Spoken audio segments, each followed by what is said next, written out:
For Eric J on Sports, I'm Eric J, and this is what I think. Well, it seems that my beloved Los Angeles Lakers have made news and are the top story in sports once again, and once again it's for the wrong reason. Recently, the Lakers have been conducting their search for a new head coach, and it seemed as if LeBron James podcast co-host JJ Redick was the frontrunner for the position. So much so that stories had begun leaking that JJ Redick was assembling his staff, but he could not accept the position until after the end of the NBA Finals because he was currently working as an analyst for ESPN on those same NBA Finals. But just as the story started leaking that Redick was assembling his staff and was preparing to accept the position, all of a sudden, Dan Hurley, the coach of the two-time defending NCAA national champion Connecticut Huskies, suddenly became the front runner for the position. Hurley was flown to Los Angeles, he was wined and dined, and there were meetings and there were presentations made and there were conversations had and information was exchanged on both sides. And a deal was offered to Hurley. But Hurley was allowed to fly back to Connecticut to meet with his family. And once he flew back to Connecticut, Dan Hurley decided that he was going to stay in Connecticut, and the university made him an offer that he could not refuse, so he got his extension from the University of Connecticut. So now the Lakers are left high and dry. It becomes a matter of, do the Lakers quickly pivot and go back to JJ Redick, or do they speak to one of the other individuals who they may have been interviewing? James Borrega, the individual that Anthony Davis wants to be the head coach, Sam Cassell, the individual that popular opinion seems to want as the head coach, or someone else? Or do they go right back to Redick? Either way it goes, there's going to be a period where the Lakers, who are not talking, are going to have to answer the questions. What happened with Hurley? What happened to make Hurley the number one choice when you seemed like you already had a deal with Redick? Why didn't Hurley get signed? How was Hurley allowed to go back to Connecticut without a deal? What happened? What went wrong? This reminds me of the incident that happened when Frank Vogel was hired as coach, and that would be about 5 years and 2 coaches ago. The Lakers had just fired Mike Brown and wanted to hire Tyronn Lue. And in the course of wooing Tyronn Lue, the Lakers made him an offer which was not an offer befitting of a coach who had already won an NBA championship. Tyronn Lue refused the offer because in addition to it being a lowball money offer, there were stipulations put in place where the team was going to get to decide who Tyronn Lue could hire as assistants. So Tyronn Lue rejected the offer, another coach was brought in and not hired, and then Frank Vogel was hired as the third choice. So when the press conference was held to announce Frank Vogel, most of the questions were about why didn't Tyronn Lue get hired, what happened, what went wrong. And the Lakers then, 3 seasons later, would fire Frank Vogel after he won an NBA championship. But then at that point, the Lakers chose not to have a press conference to announce that Frank Vogel was being let go. But they had a press conference to announce the hire of Darvin Ham. But all of the questions during the Darvin Ham press conference were, why did Frank Vogel get fired? What went wrong? How did it go sideways? How did the man that won a championship a year ago now suddenly not be good enough to keep the job? So when Vogel was hired, he knew he wasn't the first choice. And when Darvin Ham was hired, he knew he was replacing a guy who wasn't the first choice but had won an NBA championship and was being forced to answer questions about why the NBA championship coach was no longer being retained.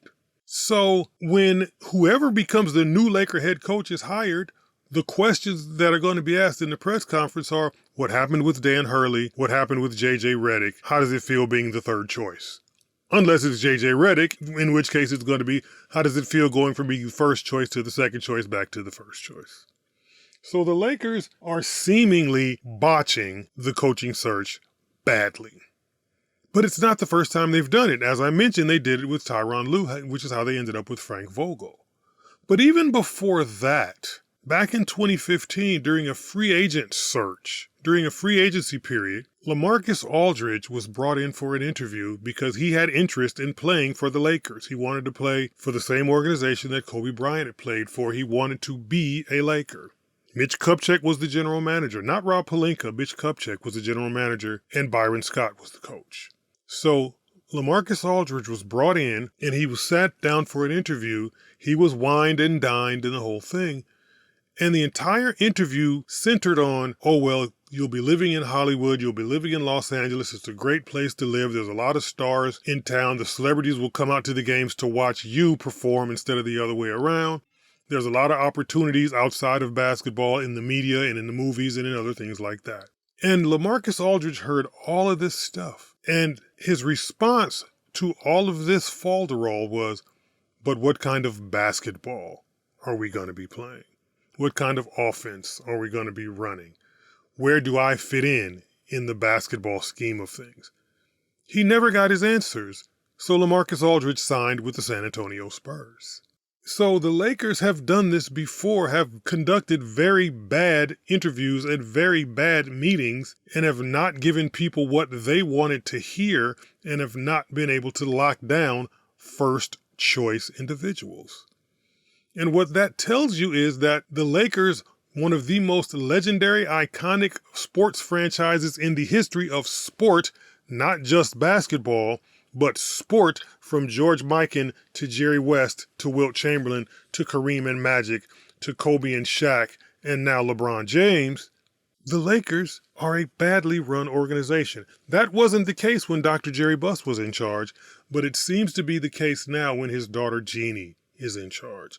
The Lakers are a poorly run organization.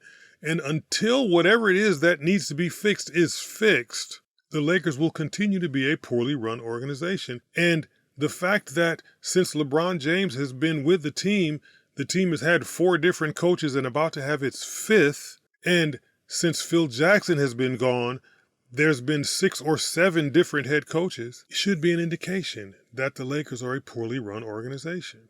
When LeBron was with Miami, he wanted Spoelstra gone. Pat Riley said, he's my coach. You can go if you want to, but he's not. Jimmy Butler had the same conversation with Pat Riley and got the same answer. Someone needs to sit down and tell somebody that we are not going to keep changing coaches every 2 years. We are going to put together a system, and we're going to develop that system so that we can win forever, not just for a season. But until that happens, until somebody tells somebody to sit down and shut up, I don't know who needs to say it, and I don't know who needs to hear it, the Lakers will be a poorly run organization. And whomever ends up as head coach has to know that you only have a 2-year audition, and no matter how good you do, your show is only going to be on a 2-year run. It's not going to be on Broadway and then off Broadway and then in theaters and then eventually on television. You got a 2-year run at best. So you got to do the best you can, and no matter how good you do, Vogel won a championship, Ham went to the NBA Finals. No matter how good you do, it still won't be good enough. Remember to like and share this video and subscribe to this channel, and visit the Eric J on Sports website, and follow me on Facebook at Eric J on Sports 1, and on Instagram and Twitter at Eric J on Sports. And for Eric J on Sports, I'm Eric J, and this is what I think.